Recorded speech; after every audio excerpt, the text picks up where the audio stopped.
객체 지향의 3대 요소라는 게 그냥 언급이 되는데 말이 좀 되게 어렵습니다.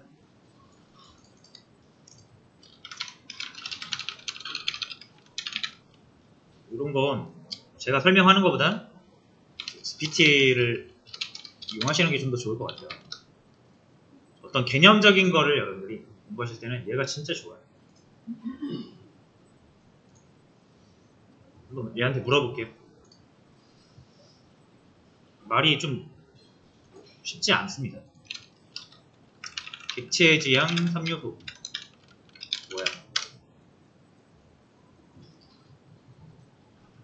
캡슐화 중요합니다.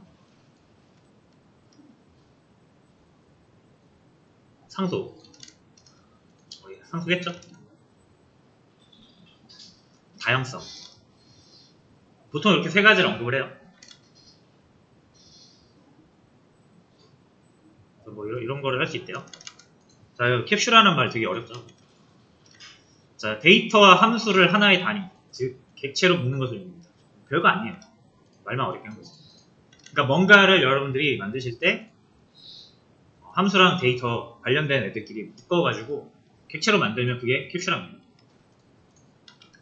그래서 우리가 캡슐화 자체는 그냥 지금까지 계속 하고 있었던 거예요. 객체로 만들면 캡슐화인데, 네, 올바른 캡슐화, 잘 깨지지 않는 단단한 캡슐화라는 거를 우리 추구를 해야 됩니다. 보통 그래서 캡슐화가 깨진다 뭐 이렇게 얘기를 하거든요. 캡슐화가 깨지면은 좋지 않다라고 약간 뉘앙스가 그렇죠. 그래서 캡슐화가 깨지면 객체 지향적이지 못한 거고, 객체 지향적이지 못한 거는 후대 재사용성이나 유지 보수성, 보안성 등을 좀 손해볼 수 있다는 거죠. 그런 내용입니다. 캡슐화, 상속, 다형성. 말이 다 어려워요. 자, 그래서 일단 오늘은 캡슐화에 대해서 한번 간단하게 살펴볼 건데,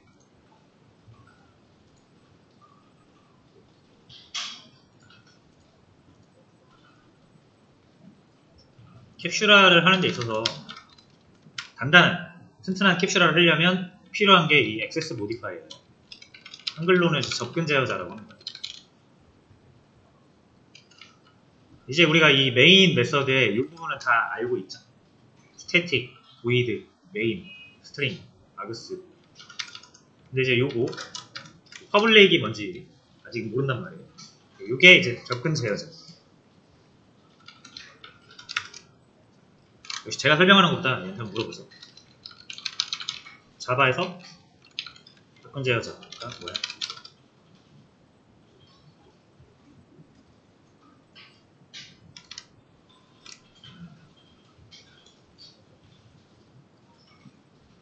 이렇게 느리지? 자, 네 가지를 제공을 한대요. 프라이빗, 클래스 내부에서만 접근 가능하대요. 그리고 디폴트는 동일한 패키지 내에서만, 동일한 폴더 내에서만.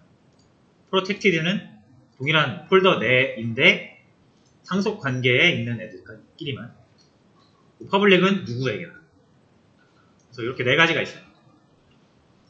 자, 이게 왜 필요하냐면 어떤 자원에 대한 접근을 제한해서 그 자원에 대한 보안을 높이는 거예요. 보안을 높이면 어떻게 되죠, 여러분? 안전하죠. 보안이 안 돼 있으면 절도 사건도 일어나고 그럴 거 아니에요. 도둑도 들고. 그러면은 내 재산이 침해를 받겠죠. 그래서 나한테 손해가 와요. 마찬가지로 클래스 내부에 있는 변수랑 함수는 클래스 객체 자원, 객체 재산이에요. 그래서 누군가가 내 재산을, 내 컴퓨터를 망치로 확 부시고 갔어요.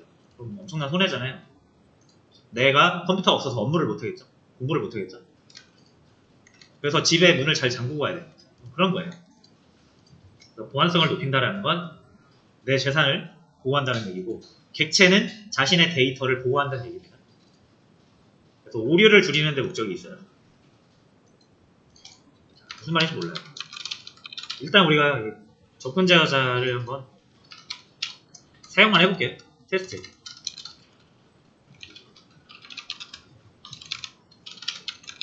얘를 테스트라고 그냥 하나 해서 여기다가 none 퍼블릭 뺄게요.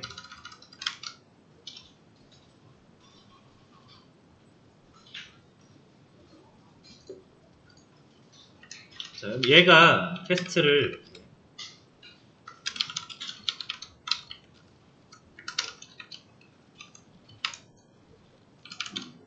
자, 이렇게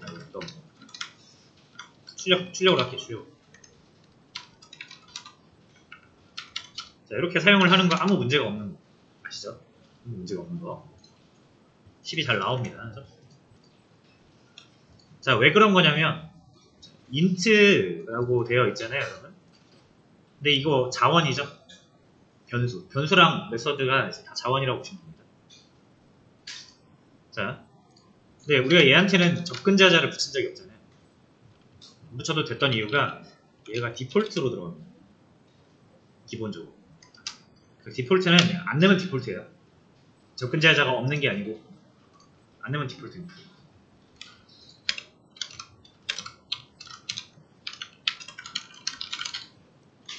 자, 디폴트는 뭐였죠? 동일한 패키지 내에서만 접근이 가능하대요. 그러면 이 테스트 클래스가 같은 파일 안에 있죠. 같은 파일 안에 있다는 건 같은 폴더 안에 있다는 거랑 동일한 말이죠. 자, 그 다음에 이번에는 제가 여기서 패키지를 하나 더 만들어 볼게요.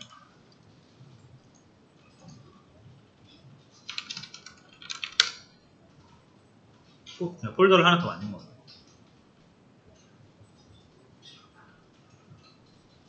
자, 그리고 여기에다가 클래스를 하나 만들어 볼게요.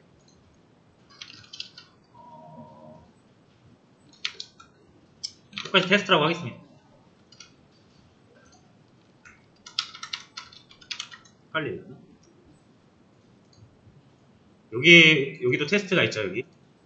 모디파이어 폴더 밑에, 테스트 폴더 밑에, 테스트라는 클래스 파일이 있는 거죠. 아, 이 이름 헷갈릴 수 있으니까 얘를 바꿀게요. 얘를 여기 있는 애를 요 액세스 모디파이어 처음 했던 여기에 테스트를 테스트 2로 바꿔놓을게요.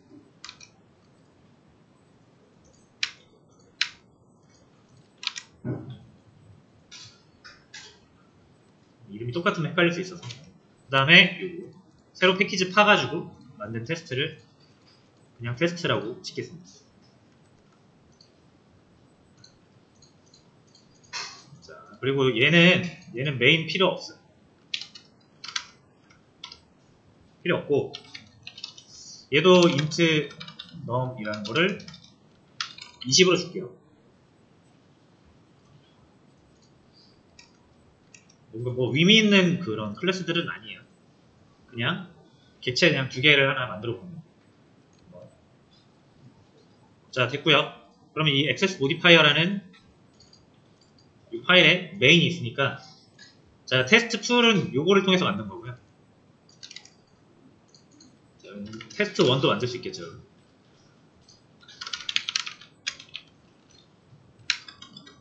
이거 헷갈릴 수 있으니까 이렇게.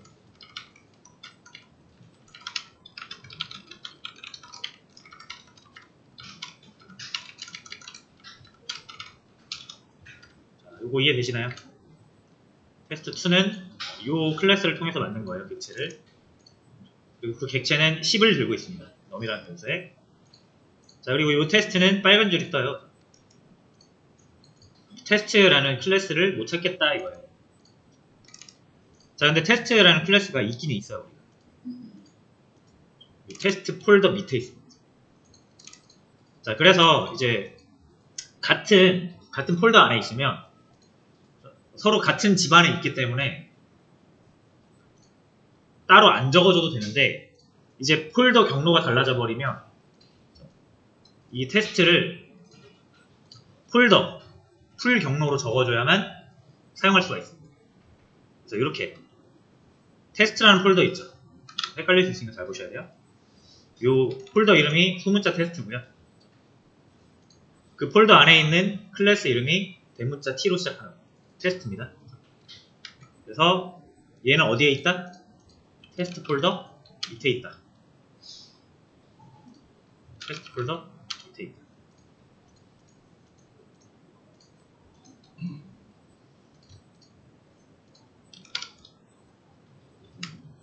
왜 안 되지?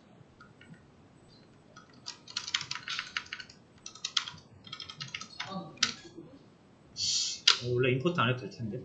바뀌었나? 아, 풀 패키지로 써요.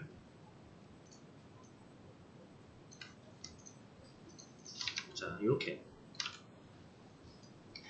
들어가야 돼, 원래.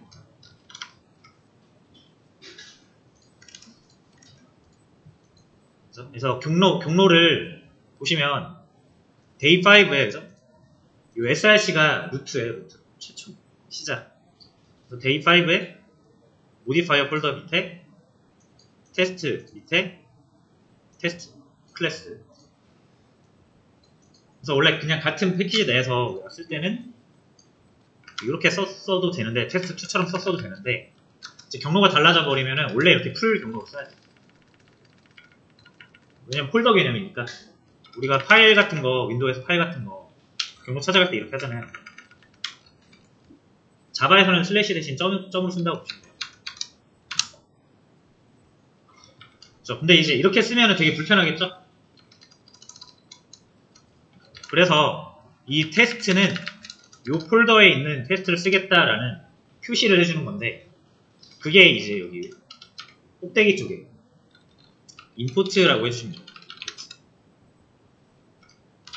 패키지 밑에, 바로 밑에 써야 돼요. 패키지 위에 쓰면 또 안 됩니다. 이런 거는 그냥 그렇구나 라고 해서 받아들이시면 됩니다.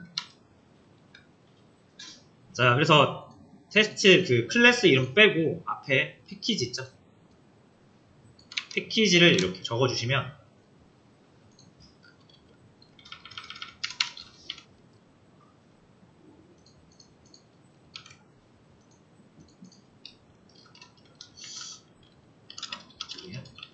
테스트까지 적어야 됩니다.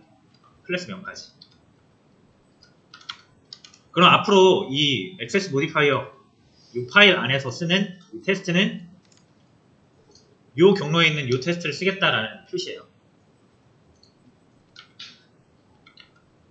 이렇게 하는 이유는 이 테스트라는 클래스가 다른 데도 있을 수 있기 때문에, 다른 폴더에 이 테스트 폴더 말고 다른 폴더에 있는 테스트가 있을 수도 있잖아요. 같은 이름으로. 그래서 동일한 이름의 클래스가 여러 개 존재할 때 내가 딱 원하는 클래스만 선택해서 쓰기 위해서 임포트라는 걸 하는 거예요.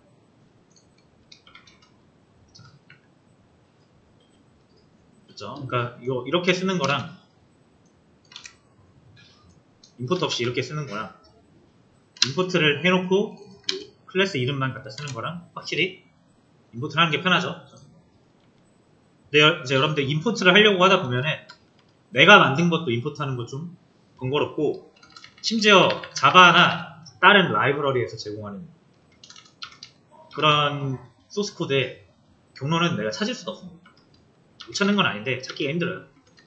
자, 그럴 때는 우리가 이제 얘의 도움을 받는 거예요. 이렇게 테스트 클래스를 못 찾아서, 임포트를 안 했으니까 못 찾아서 빨간 줄이 뜰 때 Alt 엔터를 치시면 자동 임포트 단축키예요. 그래서 보시면 후보가 두 개가 있어요. 그러니까 테스트란 이름을 가진 클래스가 두 개가 있는 거예요. 하나는 day5의 모디파이어의 테스트, 방금 제가 만든 거죠. 그 밑에는 뭐 JDK의 뭐 인큐베이터의 벡터라는 건데, 이건 우리가 뭐 모르는 거죠. 자바에서 이미 가지고 있는 거예요. 그래서 테스트라는 클래스를 딱 쓰겠다라고 하면은 두 개 중에 뭘 써야 될지 헷갈릴 수 있잖아요. 그래서 정해주는 겁니다. 인포트로. 그래서 임포트는 이렇게 해주시면 되고요. 앞으로 그냥 Alt 엔터 쳐서 임포트 해주시면 됩니다.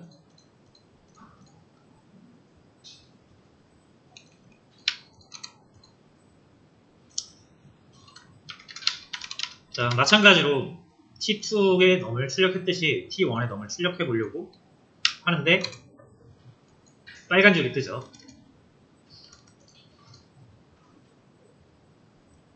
자, 왜 그런가 하니 이 int num은 접근 제어자가 디폴트라서 이 같은 테스트 폴더 안에 있는 애들끼리는 접근이 가능해도 이 바깥에 또는 안쪽이라도 다른 폴더에 있는 클래스들은 이거를 갖다 쓸 수가 없는 거예요. 그래서 빨간 줄이 뜨는 거죠. 그래서 여러분들이 이 num을 여기서 쓰고 싶으면 어떻게 해야 됩니까? 이 테스트에 num이라는 변수 값을 쓰고 싶으면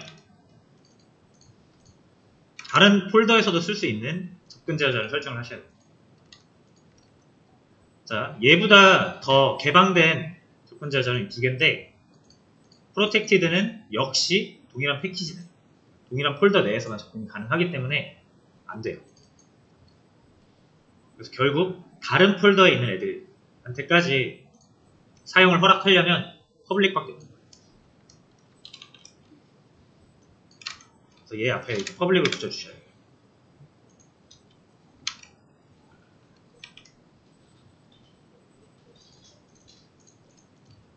자, 그럼 이제 사용 가능하죠?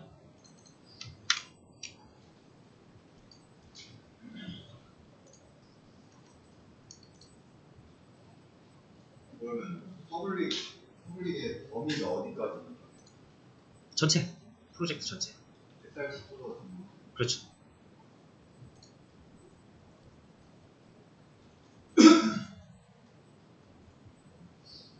자, 퍼블릭 그 범위를 물어보셨는데 소스 코드를 우리가 이 src부터 시작해서 저장하잖아요.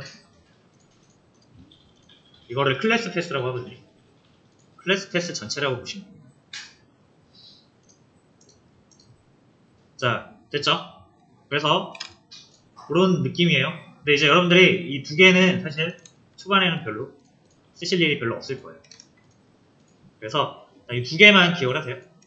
프라이빗이랑 퍼블릭. 자, 두 개는 어떻게 사용되는 거냐면 프라이빗은 뭐라고 나와있는지 볼게요. 클래스 외부에서 접근이 제한된다. 무슨 말이냐면 자기 건 자기만 쓴다는 얘기예요. 사유재산. 자, 그래서 이 num 있죠. 테스트 2의 num이에요. 자, 얘는 디폴트로 해도 프로텍티드로 해도 다 사용이 가능합니다. 왜냐면 같은 폴더 내에 있으니까. 근데 제가 이 앞에다가 프라이빗이라고 붙여보면은 사용 불가능하죠. t2.num 사용 불가능합니다. 왜 그런가 하니 액세스 모디파이어라는 클래스랑 테스트2라는 클래스는 서로 다른 클래스죠. 그래서 이 프라이빗이 붙은 거는 테스트2가 가지고 있는 자원, 변수에 프라이빗이 붙은 거는 테스트2만 쓰겠다라는 뜻입니다. 그러니까 얘는 못 쓰죠. 다른 클래스잖아요. 그래서 외부 클래스에서는 사용할 수 없게끔 막는 거예요. 프라이빗. 됐죠? 일단 요 작동을 일단 그렇게 이해하시면 됩니다. 자, 그래서 프라이빗을 내부에서 쓸 수 있다고 그랬죠? 여기서 한번 써볼게요.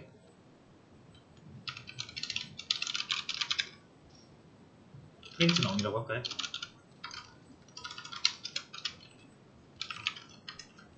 자, 이렇게 해서 이 num을 자기 거는 자기 자신이 당연히 쓸 수 있어야겠죠. 얘조차 못 쓰면은 사실 이건 의미가 없잖아요. 존재하는 의미가 없죠.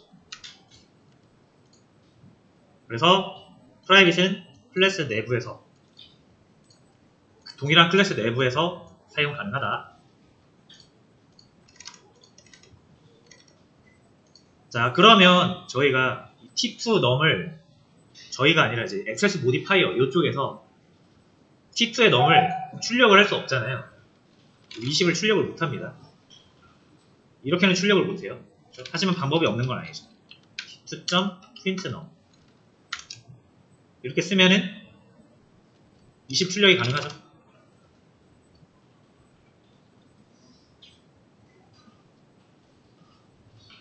결론은 똑같잖아요. 우리가 20을 출력했다라는 게 이렇게 출력하는 거나 이렇게 출력하는 거나 똑같죠. 근데 이거는 T2의 num이라는 어떤 자원을 이 모디파이어, 액세스 모디파이어 클래스로 가져와서 얘가 출력한 거고, 두 번째 방식은 얘는 그냥 T2라는 애한테 요청만 한 거예요. 출력해줘 라고 해서. 그럼 얘가 출력의 주체는 얘가 되죠. 느낌 아시겠네? 그래서 요 버전을 캡슐화가 안 된 거라고 얘기하고, 요거를 캡슐화가 된 거라고 얘기해요.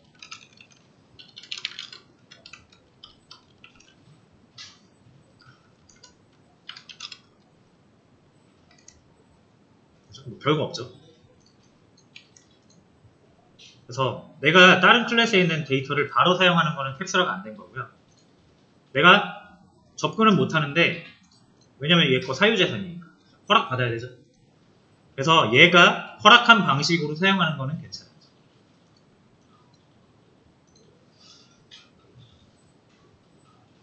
자, 요게 이제 예시를 하나 들자면 약간 그런 예시들은 좀 이해가 편하실 것 같아요. 여러분들이 컴퓨터, 굉장히 컴퓨터 조립 안 했어? 자, 컴퓨터 조립을 해본 적이 있으신 분들도 있을 거고, 뭔지는 아실 거예요. 컴퓨터 조립. 원래 삼성이나 LG 컴퓨터 사면은 이렇게 케이스에 담겨가지고 전원 버튼이 있고, USB 포트 있고, 이렇게 오잖아요. 그래서 이거 버튼 딱 누르면 컴퓨터 켜지죠. 근데 조립을 해보시면 아시겠지만 이 케이스 없어도 컴퓨터는 돌아갑니다. 핵심 부품 몇 개만 있으면 되죠. 보드, 메인보드, CPU, 램, GPU까지 한번 해볼까요? 자, 이런 걸 낱개로 사잖아요. 보통 조립을 하면은 싸게 컴퓨터를 맞추려면은 요거 따로 사고, 요거 따로 사고, 요거 최저가 이런 거 사가지고 이제 보드에다가 꽂죠. 이렇게 꽂아요. 그래서 전원만 켜주면은 잘 실행이 됩니다. 그래서 케이스 없어도 이렇게 연결만 잘 하면 컴퓨터를 사용할 수 있어요. 자, 근데 케이스를 안 씌우면 여러분들 조카가 왔어요. 딱 보는 순간에 눈 돌아갑니다. 지금 막 잡아 뜯어요. 신기해요. 애들은 파괴 본능입니다. 그래서 이거 잡아 뜯어요. 아니면 발로 차던가. 여기 찌그러져요. 이거 하나만 찌그러져도 컴퓨터 안 들어갑니다. 자, 그래서 여러분들은 이 악마에게서 내 소중한 자산을 지키기 위해 아주 단단한 케이스를 하나 사서 가려요. 이렇게. 그럼 일단 얘가 이렇게 시커멓게 통으로 밋밋하게 가려놓으면 일단 관심을 안 갖습니다. 관심을 안 갖고, 관심을 가져도 툭툭 건드려 봐야 이 안에 내부는 잘 보호가 되고 있죠. 그래서 그냥 툭툭 건드려 보다가 가요. 그러면 저는 행복하죠. 자, 그렇게 케이스를 씌운다라는 거는 이 내부의 생태계를 보호한다는 얘기입니다. 생태계라는 건 서로 유기적이기 때문에 얘 하나만 잘못돼도 다 안 돼요. 자, 근데 여러분들이 너무 이게 좀 조카가 무서웠는지 완전 다 쇠로 된 케이스로 캡슐을 씌워놓으시면 컴퓨터를 아예 못 켭니다. 그래서 케이스에는 보통 뭐가 있냐면 외부에 연결할 수 있는 이런 전원 버튼이라든지 소켓이 있어요. 소켓. 그래서 여러분들이 USB를 이렇게 사서 꽂으면 돌아가잖아요. 근데 이런 소켓 없이 여러분들이 이 USB를 내가 이 보드나 이런 선 같은 거 다 따가지고 납땜해가지고 연결해야 된다고 생각해보세요. 그러면 USB를 꽂고 싶은 마음이 사라지겠죠. 이런 소켓 같은 거는 이미 다 구현이 되어 있고 외부에 공개도 되어 있습니다. 그래서 우리는 USB를 그냥 꽂으면 내부적으로 그냥 알아서 돼요. 우리가 이 원리를 몰라도 돼요. 됐죠? 자, 그래서 캡슐화는 크게 두 가지예요. 이 내부 생태계를 보호한 다음에 딱 필요한 만큼만 공개를 하는 거예요. 그럼 얘네들은 프라이빗이 되겠고, 이 안쪽은 프라이빗이 되겠고, 요 외부 소켓 열어놓은 거. 요게 퍼블릭이 되겠죠. 그래서 프라이빗과 퍼블릭으로 여러분은 케이스를 만드시는 거예요.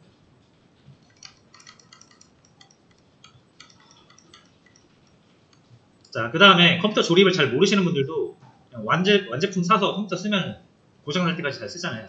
한 번도 이거 안 열어봐도. 그게 왜 그래요? 컴퓨터에 대한 지식이 전혀 없어도 그냥 전원 버튼 누르면 내부적으로 전원이 다 들어가서 컴퓨터 켜지고 구동하죠. 그래서 컴퓨터를 사용하는 사람은 컴퓨터 전문가가 아니어도 사용 가능합니다. 이렇게 내부의 구현을 몰라도 외부에서 편하게 사용하게끔 만드는 거. 그게 이제 캡슐화예요. 그래서 캡슐화는 여러분들 어렵게 생각하지 마시고 컴퓨터를 생각하시면 돼요. 컴퓨터 조립 컴퓨터를 생각하시면 돼요. 그래서 데이터를 외부로부터 다 차단해요. 그 다음에 허락된 방법으로만 퍼블릭으로 제공을 한다. 이렇게만 이해하시면 됩니다.